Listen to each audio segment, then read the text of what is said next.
Don't forget to subscribe, like and comment.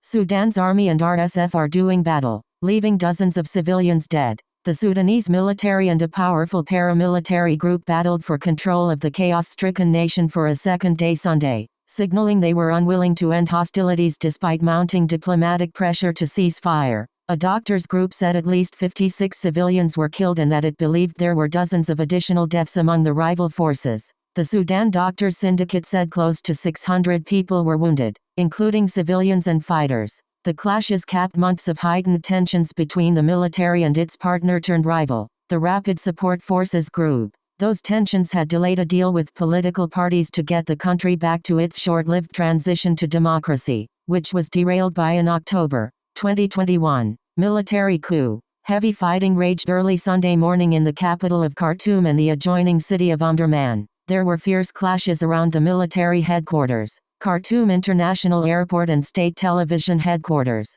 said Tahani Abbas, a prominent rights advocate. The battles have not stopped, she said from her family home close to the military headquarters. They are shooting against each other in the streets. It's an all-out war in residential areas. Abbas said her family spent the night huddling on the ground floor of their home. No one was able to sleep and the kids were crying and screaming with every explosion, she said. Sounds of gunfire were heard while she was speaking to the Associated Press. Military jets also pounded RSF bases across the capital. The military and the RSF both claimed to be in control of strategic locations in Khartoum and elsewhere in the county. Their claims couldn't be independently verified. Both sides signaled late Saturday that they were unwilling to negotiate. The military, headed by General Abdel Fattah Burhan, called for dismantling the RSF, which it labeled a rebellious militia. The head of the RSF, General Mohammed Hamdan Dagalo, told the satellite news network Al Arabiya that he ruled out negotiations.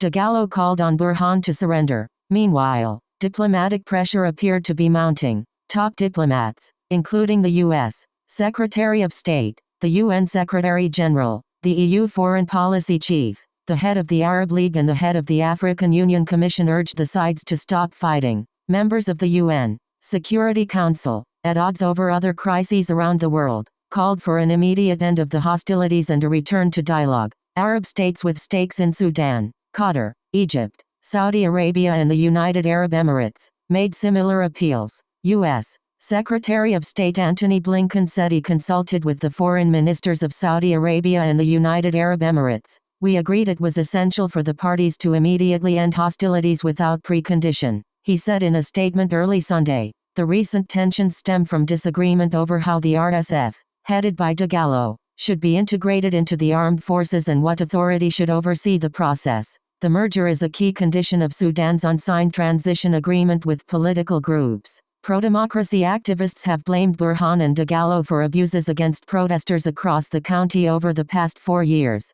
including the deadly breakup of a protest camp outside the military's headquarters in Khartoum in June 2019. That killed over 120 protesters. Many groups have repeatedly called for holding them accountable. The RSF has long been accused of atrocities linked to the Darfur conflict.